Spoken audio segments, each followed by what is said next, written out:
white flowers.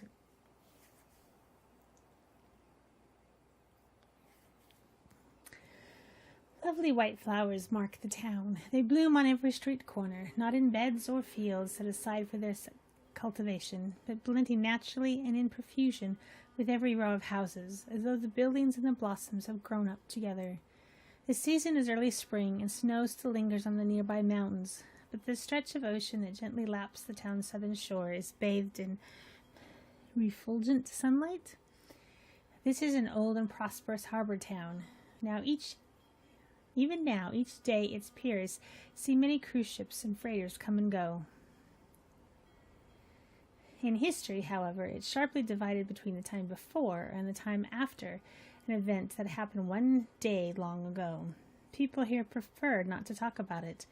The watershed engraved upon the town's chronology. The memories are too sorrowful to make stories out of them. Kime knows this, and because he knows it, he has come here once again. Passing through, the tavern master asks him. At the sound of his voice, Kime responds with a faint smile. You're here for the festival, I suppose. You should take your time and enjoy it. The man is in high spirits. He has joined his customers in glass after glass until now, and is quite red in the face, but no one shows any signs of blaming him for overindulging. Every seat in the tavern is filled, and the air reverberates with laughter. Happy voices can be heard now and then as well from the road outside. The entire town is celebrating. Once each year, the festival has people making merry all night long until the sun comes up. I hope you've got a room for the night, sir. Too late to find one now. Every inn is full to overflowing. So it seems. Not that anyone would be foolish enough to spend a night like this, quietly tucked away under the covers in his room. The tavern master winks at Kime as if to say, Not you, sir, I'm sure. Tonight we're going to have the biggest, wildest party you've ever seen, and everyone's invited, locals or not. Drink, food, gambling, women. Just let me know what you want. I'll make sure you have it. Kime sips his drink and says nothing. Because he is planning to stay awake all night, he has not taken a room, though he has no plans to enjoy the festival either. Kime will be offering up a prayer at the hour before dawn, when the night is at its darkest and deepest. He will leave the town, set off by the morning sun as it pokes its face up between the mountains and the sea, just as he did at the time of his last visit. Back then, the tavern master, who a few minutes ago was telling one of his regular customers that his first grandchild is about to be born, was himself just an infant. This one's on me. Drink up, says the tavern master, filling Kime's shot glass. He peers at Kime suspiciously and said, You did come for the festival, didn't you? No, not really, says Kime. Don't tell me you didn't know about it. You mean you came here for pure chance? Afraid so. Well, if you came here on business, forget it. You'll never get serious talk out of anybody on a special night like this. The tavern master goes on to explain what is so special about this night. You must have heard something about it. Once, a long, long time ago, this town was almost completely destroyed.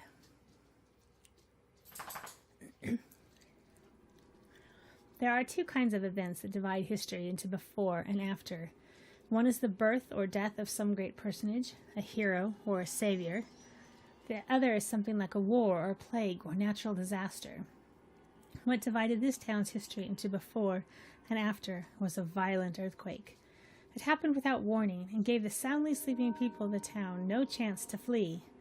A crack opened up in the earth with a roar, and roads and buildings just fell to pieces. Fire started, and they spread in the twinkling of an eye. Almost everyone was killed. You probably can't imagine it. All I know is what they taught me in school, and what does Resurrection Festival mean to a kid.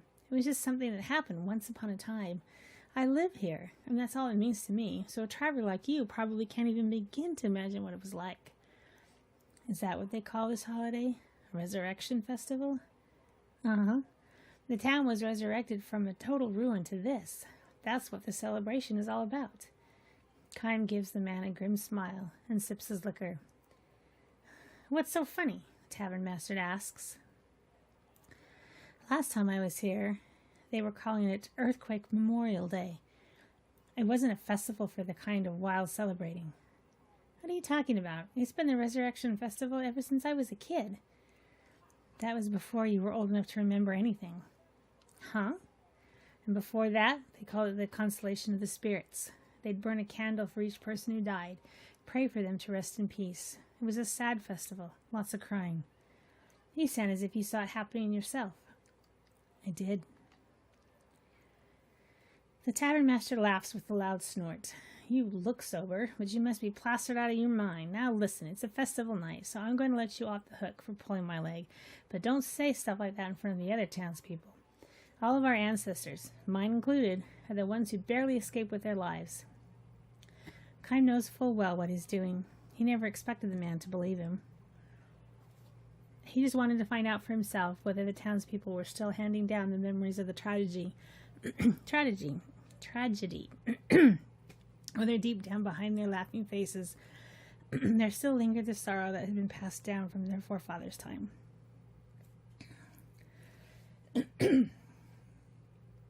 Called away by one of his other customers, the tavern master leaves Kym's side, but not without first delivering a warning. Be careful what you say, sir. That kind of nonsense can get you in trouble. Really. Think about it. The earthquake happened all of 200 years ago. Kym does not answer him. Instead, he sips his liquor in silence. Among the ones who died in the tragedy 200 years ago were his wife and daughter. Of all the dozens of wives and hundreds of children that Kym has had in this eternal life, the wife and child he had there were equally, especially unforgettable. In those days, Kym had a job at the harbor. There were just the three of them, he, his wife, and their little girl. They lived simply and happily. The same kind of days that had preceded today would continue on for endless tomorrows. Everyone in town believed that, including Kym's wife and daughter, of course. But Kym knew differently, precisely because his own life was long without end, and he had consequently tasted the pain of countless partings. Kym knew all too well that in the daily life of humans, there was no forever. This life his family was leading would have to end sometime. He could not go on unchanged. This was by no means a cause for sorrow, however. Denied a grasp upon forever, human beings knew how to love and cherish the here and now. Kym especially loved to show his daughter flowers. The more fragile and short-lived, the better. Flowers that bloomed with the morning sun and scattered before the sun went down. They were everywhere in this harbor town. Lovely white flowers that bloomed in early spring. His daughter loved the flowers. She was a gentle child who would never break off the blossoms that had struggled so bravely to bloom. Instead, she simply watched them for hours at a time. That year, too. Look how big the buds are. They're blooming any time now, she said happily when she found the white flowers on the road near the house. Tomorrow, maybe, Kym wondered aloud. Absolutely, his wife chimed in merrily. Get up early tomorrow morning and have a look. Poor little flowers, though, said the daughter. It's nice when they bloom, but they wither right away. All the better, said Kym's wife. It's good luck if you get to see them blooming. That makes it more fun.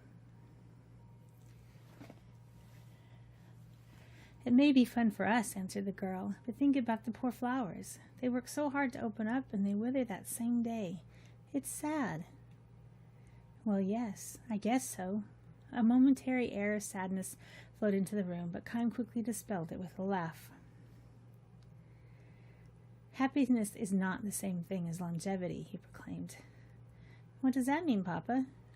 It may not bloom for long, but the flower is happy, as if it can open up the prettiest blossom and give off the sweetest perfume it knows how to make while it is blooming. Girl seemed to be having trouble grasping this, simply nodded with a little sigh.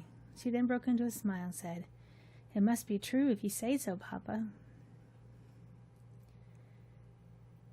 Your smile is more beautiful than any flower in full bloom. He should have said that to her. Kym later regretted that he had not.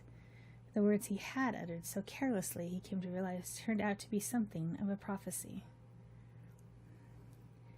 Well now, young lady, he said, if you're getting up early to see the flowers tomorrow morning, you'd better go to bed right now. All right, Papa, if I really have to. I'm going to bed now, too. said Keim's wife. Okay, then. Good night, Papa. His wife said to Keim, Good night, dear. I really am going to bed now. Good night, Keim replied, enjoying one last cup to ease the day's fatigue. These turned out to be the last words the family shared. A violent earthquake struck the town before dawn. Keim's house collapsed in a heap of rubble. Keim's two loved ones departed for that distant other world before they could awaken from that deep sleep, and without ever having had a chance to say good morning to him. The morning sun rose on a town that had been destroyed in an instant. Amid the rubble, the flowers were blooming. The white flowers that Keim's daughter had wanted so badly to see. Keim thought to lay a flower in offering on his daughter's cold corpse, but abandoned the idea. He could not bring himself to pick a flower. No one, no living being on the face of the earth, he realized, had the right to snatch the life of the flower that possessed that life for only one short day. Keim could never say to his daughter, You go first to heaven and wait for me. I'll be there before long. Nor would he ever know the joy of reunion with his loved ones. He lived for 1,000 years, meant bearing the pain of 1,000. To live for 1,000 years meant bearing the pain of 1,000 years of parting. Keim continued his long journey. A dizzying number of years and months flowed by, years and months during which numberless wars and natural calamities scourged the earth. People were born, and they died. They loved each other and were parted from the ones they loved. There were joys beyond measure, and sorrows just as measureless. People fought and argued without end, but they also loved and forgave each other endlessly. Thus was history built up as the tears of the past engulfed gradually into prayers for the future. Evolved gradually. Keim continued his long journey. After a while, he rarely thought about the wife and daughter with whom he had spent those few short days in the harbor town, but he never forgot them. Keim continued his long journey. In the course of his travels, he stopped by this harbor town again. As the night deepened, the din of the crowds only increased, but now, as a hint of light comes into the eastern sky, without a signal from anyone, the noise gives way to silence. Keim has been standing in the town's central square. The revelers, too, have found their way here, one at a time, until almost before he knows it, the stone-paved plaza is filled with people. Keim feels a tap on the shoulder. I didn't expect to find you here, said the tavern master. When Keim gives him a silent smile, the tavern master looks somewhat embarrassed and says, There's something I forgot to tell you before. Oh?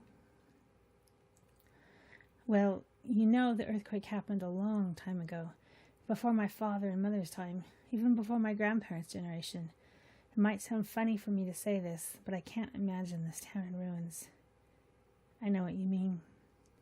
I do think, though, that there are probably things in this world that you can remember even if you haven't actually experienced them, like the earthquake. I haven't forgotten it, and I'm not the only one.